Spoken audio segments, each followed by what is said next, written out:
Age of Sigmar has a lot of factions and it can be very difficult to decide which one to play. So to help you make that choice, I am going to be covering all the factions in this Should You Play series. Today we're going to be talking about the Soulblight Gravelords who, if you are watching this video near its release date, are about to get a brand new battletome and army set, making this an excellent time to get into the faction. The Soulblight Gravelords are an exciting faction featuring a lot of vampires and your staple undead units like skeletons, zombies, direwolves, and bats.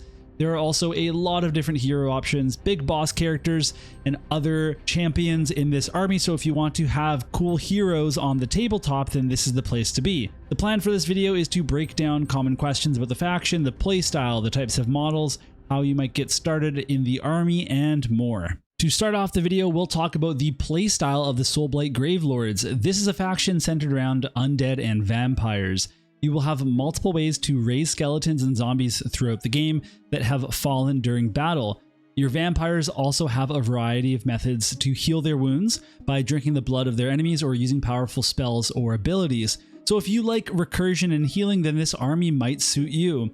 One of the centerpieces of the battletome are the Cursed Sepulchres. These are faction-specific terrain pieces that you set up at the start of the game. Each one has a little mausoleum that your undead can crawl forth from. At the start of the game, you can deploy your skeletons and zombies in the grave, aka off of the table, and throughout the game they can enter the field via the Cursed Sepulchres. This allows you to pop up all over the table, which is handy for taking objectives or scoring battle tactics, and it's certainly going to make it very difficult for your opponent to commit too hard to any given area of the battlefield. You also get a battle trait that allows you to bring back a half unit of undead that have been destroyed during the game, and you can do this every single battle round, so 5 times maximum, so your opponent has to think carefully about what they kill because you will just bring it back. One other feature of the Cursed Sepulchres is that you can cast manifestation spells from the Soulblight's Gravelords lore, and then they can be measured from that terrain rather than from your wizards.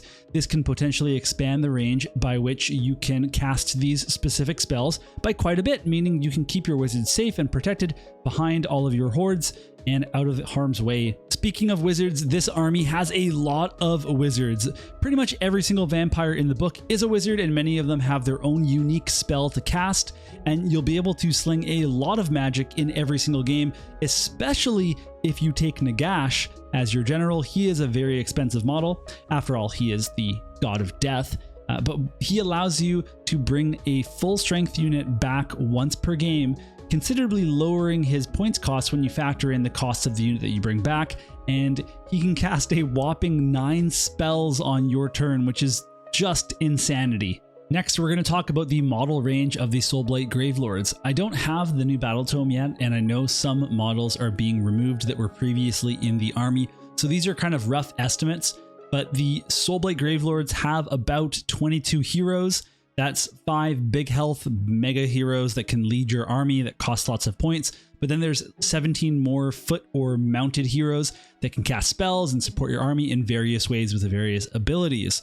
There's also 11 regular units that are mostly undead, but you do have some vampire infantry and cavalry options as well. Otherwise, all of your vampires are going to be hero units. The newest models to enter the faction are the Barrow Kingdom models, which are these undead skeletons. They're more on the elite side of skeletons.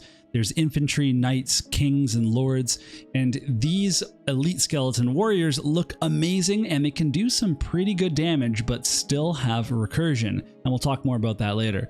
We also have the brand new Prince Vordry model to replace the old one, and also the Revenant Draconith monster that is seemingly replaced the old zombie dragon, which is a shame that they both can't exist. And all the terrain in this faction and the manifestation spells are brand new as well. There's also a new Cato Ezekiar model, and if you don't know Cato, he has several Black Library novels that you can read. His new model comes with his companions, and they are a very, very cool unit, but I do want to warn you that as soon as you read his books, you're going to want to buy his models, so be careful if you're not ready to spend some money and buy some more plastic, that you save those books for later. Next, we're going to talk about each of the sub-factions that are included in this army, and the first group, and by far the largest group, are the vampires. And I won't mention every single vampire hero in this video, but I will note some of the ones that I find cool or I think are very important for the army. So let's start by talking about the Mortarchs. These are Nagash's direct servants, his generals. They are a big deal. And the first one up is Neferata, Mortarch of Blood. We also have Manfred van Karstein, Mortarch of Night, and both are very strong models that can lead your army into battle. I also previously mentioned the new Prince Vordry model and his undead Draconith Mount Shordmire that seem pretty much perched to have an immediate impact on the table because their warscroll abilities are super good and also have a lot of damage on their weapons, so they look like really good choices to go into. You might also look at some other hero options like Lukavai, Sakar, Radikar the Wolf, Radikar the Beast, and many more vampire heroes. We also have some Varghist vampire infantry, some Blood Knights cavalry, and there's even a Warcry warband that you can get into if you want more vampire infantry. Then we have the Death Rattle units, which are all skeletons ranging from your basic Death Rattle skeleton to the Storied Barrow Kingdom, White Kings on Foot or Skeletal Steed. We also have the Barrow Kingdom Knights, the Barrow Guard, and you will also see White Lords on Skeletal Steeds as well. Then there are the Deadwalker units in Soulblight Gravelords. These are your zombies, your corpse cart that carries a bunch of corpses to turn into zombies. There's also other undead models here like the Dire Wolves and the Fellbats, but those also have their own keywords as beasts. All of these models can be resurrected and healed through various means. There are some models that we didn't discuss in this video, like the Necromancer, the Coven Throne, and the Mortis Engine, but be assured that this is a very big faction with a lot of options for your army to express your personal style and taste. I'm not going to do a deep dive into the lore of the Soulblight Gravelords in this video, but if you are curious about the Soulblight Gravelords lore, then you could check out my Every Age of Sigmar faction explained in 24 minutes video for an introduction to the faction.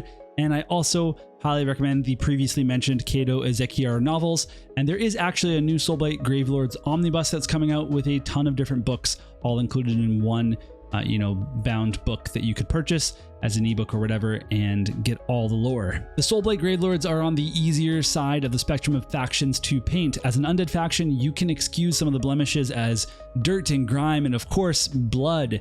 Skeletons are relatively easy to paint compared to some of the other factions, but keep in mind, as a lot of the skeletons are now brand new sculpts, they're actually going to have more details than prior models, and the newer sculpts tend to be a little bit harder to paint.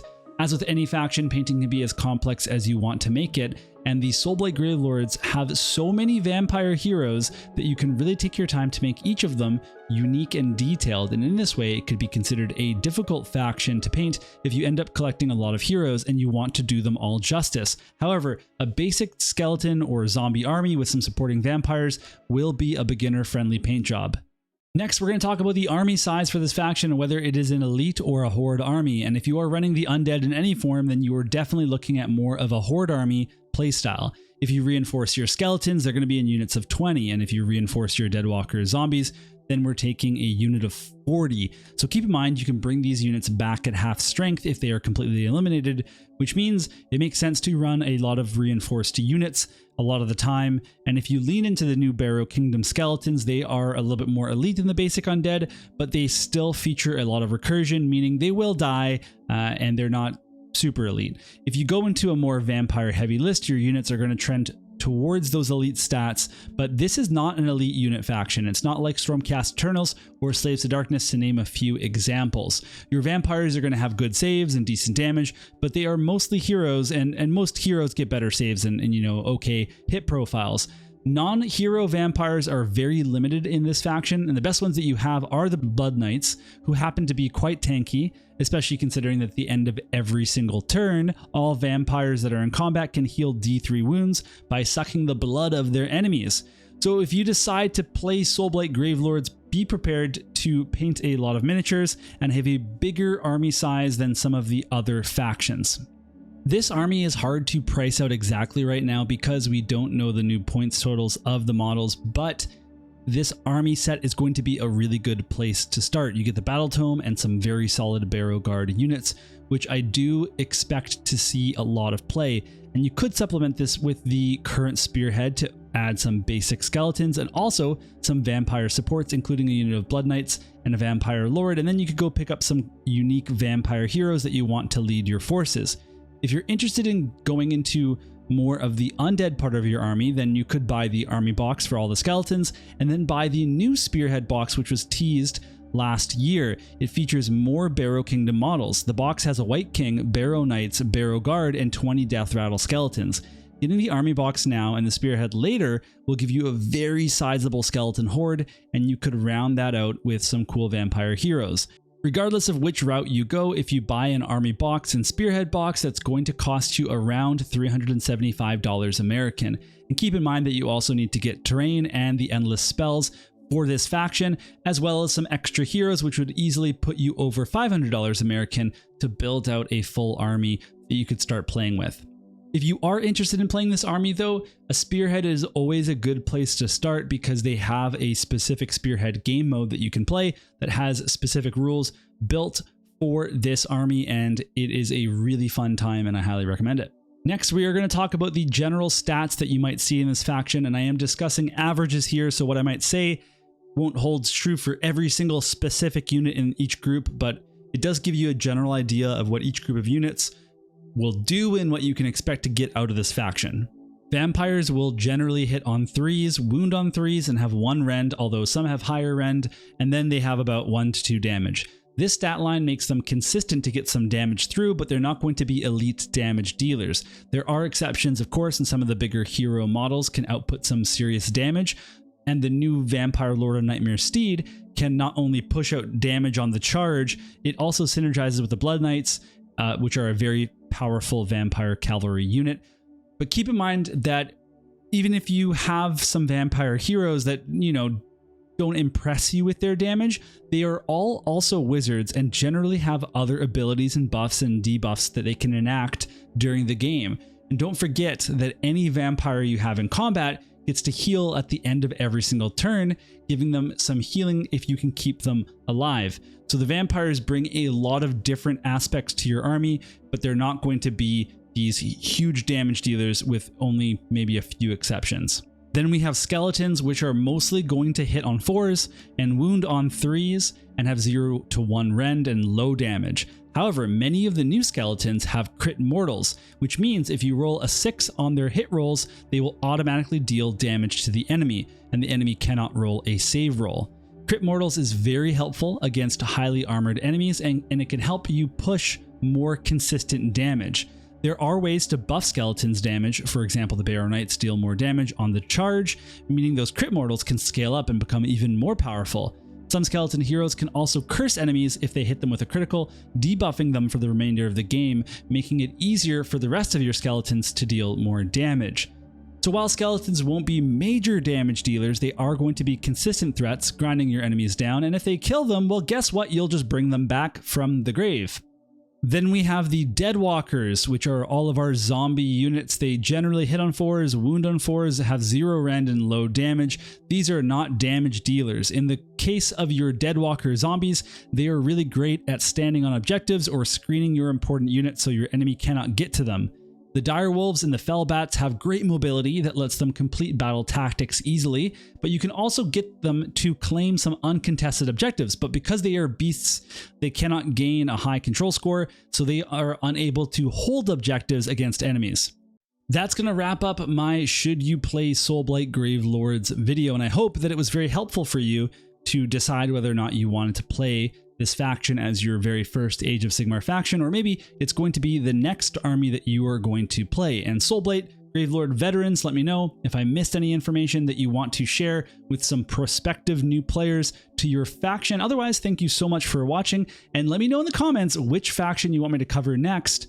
Now, if a faction is coming up soon with a release, I'll try to time this video with that release, but if there's a faction that is just not coming out anytime soon at all and you want me to cover them, then let me know and I will consider it.